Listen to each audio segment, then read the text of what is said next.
One of my biggest insecurities as an entrepreneur is the fact that I don't like to read.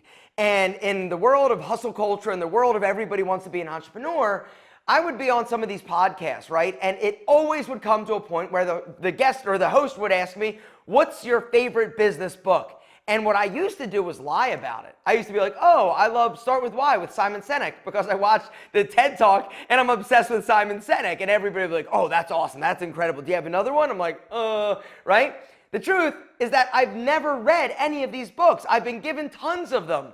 But I always used to lie about it. But then one day I'm like, why am I lying? Why am I not being honest? Because I know that there are probably other entrepreneurs that are like me, that are more like doers and triers and figuring things outers as opposed to just reading. Now, I'm not saying that I have the solution or that what I do is right, not at all. I think I probably have made a lot of mistakes that I could have avoided if I had been smarter, if I had listened to more people, or I've read something that was maybe topical or something could help me be better than I have, but I'm not that type of guy. And it's okay if you're not. If you're somebody that doesn't like to read, it's fine. But if you consume your content on YouTube or from TED Talks or whatever it is, as long as you're educating yourself in some degree or some way or feeding your brain, I feel like this is the most important thing. But more than that, the most absolute critical pinnacle of most important thing is to do it.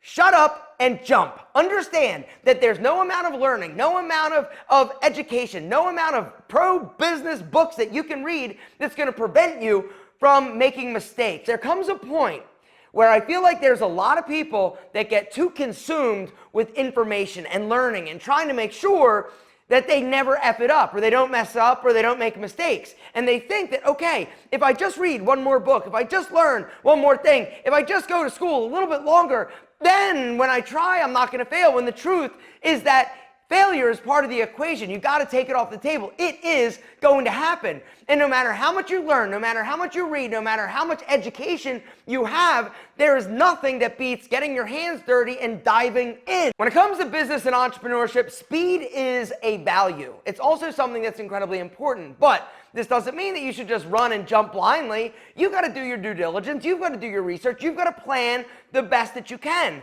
But there comes a point where you've got to jump. You've got to try and understand that you're going to F it up. And for me, that has always been the best teacher. That has, for me, been the best way for me to learn. I'm a doer. I got to try. I'm not somebody that's super intellectual that wants to learn all the things and strategies. No, I just want to do it. I just want to do it. I just want to try. And for me, unfortunately, that's why I learn a lot of things the hard way. You know, how do I know not to drink and drive? I got a DUI. I learn things the hard way. That's me.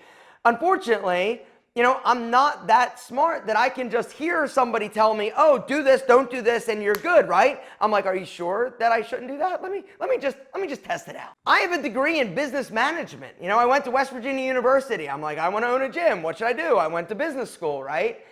And I also got a minor in community health promotions because I liked going around and talking to people about STDs and different social issues of the day. I just loved it. I loved engaging. I loved talking to people. And so I would literally go around to fraternities, to sororities, to nursing students, to, orientation classes. I would go and I'd have a presentation. And one of the reasons why I became comfortable talking in public is if you can talk, and do a presentation with a 12-foot giant penis with genital herpes and warts and all sorts of nasty crap behind you, you can literally talk about anything. So I got a minor in that. I did it so much that I ended up getting, credits for it, and I just love doing it. I also got a minor in marketing because I knew even back then that marketing was one of the most, if not the most, critical aspects to business and being successful. Of course, you gotta have a good product, of course, right? Of course, we're gonna take that off the table. But it doesn't matter how amazing your product is if you can't get that message out and actually teach people or talk about it and get it in front of the people that would potentially buy it. There are a lot of products, a lot of companies that have gone out of business that have incredible world-rocking technology and changes, and it could be incredible.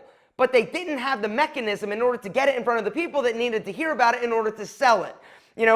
Actually, I'm not going to get into marketing right now. You guys want a whole series on marketing? Down below, say, yo, Alpha, it's time. Let's get a little more granular here. Let's talk about marketing because I feel like marketing is the most important thing that you're going to need to figure out. It could be expensive, it could be hard, but if you figure it out, if you dial it in, you are on your way to being crazy, nuts, ridiculously successful if you don't have too much debt, if you figure out the CAC, if you figure out the churn, if you figure all those other little unsexy numbers out, right? You can be wildly successful, but it starts with marketing. Not a great product, lots of great products. You got to know how to get that product in front of people. Anyway, I got a degree in marketing, a minor in marketing. And then I went out on my own and I'm like, all right, here we go. And guess what? I got punched in the face. Everything I thought I knew, everything I learned from college, everything I thought that I was supposed to do and how it was going to work, it all fell apart. When you actually get in the ring and life and business punches you in the face, that's when you wake up. And that's when you're going to learn the most. That's when you are going to have the tools, and that's what's going to teach you. You know, it's about getting punched in the face, getting out there. When you launch a product, it's not going to be perfect. You're going to have to change it. When you do something that you think is right, sometimes it's wrong. But no business book is going to prepare you for that. You've got to do it. And so instead of reading, instead of educating yourself more, I promise you're more educated and well-read than I am, just jump. Don't be stupid, but jump. It's time for you to take the plunge, take the risk. And unfortunately, this is where a lot of entrepreneurs, they stop because they're like, oh, okay, I'm ready, I think. But the fear of failure, this is the thing that holds people back. But when you do it, when you fail, right? It's amazing. It's liberating because finally you're not scared of the worst case scenario because worst case scenario happens. Now, hopefully you're not driving a beer cart and bankrupt like I was. But I want you to fail. I want you to try. I want you to forget everything you've read, everything you've learned, and I want you to be open. I want you to open your eyes. I want you to be open to new experiences. I want you to be open to mistakes. Because until you're willing to take the chance, take the risk, you're never truly going to be successful. The other thing that I want to leave you with is, remember, sometimes success doesn't always look like what you hope or what you expect. You've got to be smart enough to read the room and open your eyes to new opportunities. For me, like I've said before, if you would have told me 20 years that my success didn't look like 27 chains of fitness centers and amazing glory in that whole world, I would have punched you in the face. If you would have told me back then that I would be making a living or getting so much tremendous value from making videos and talking and yelling way too much to people that I don't even know, I would have punched you in the face. But look where we are today, right? If you would have told me back then that this is what success looked like, sitting in a hot-ass room with a brick wall and a camera, talking to you about things that I've learned over the years of me trying and starting and failing at business, I would have punched you in the face. That's not what success looked like. But look where we are today. There's nothing in the world that looks like success more than you and this camera and doing what I do now. It's what I love. It's what I'm passionate about. But back then, I didn't know. I had to get out there, I had to try, and I had to fail. It didn't come from reading. I'm not saying that reading is bad. But for me, it wasn't the answer, it wasn't the solution. And only you can decide for yourself. Get educated, learn what you can. If there's a specific topic you need more information or technical skills at, get educated, of course. But be willing to jump and fail. It's about taking the risk. And until you are, it doesn't matter how much you read, you will never be successful.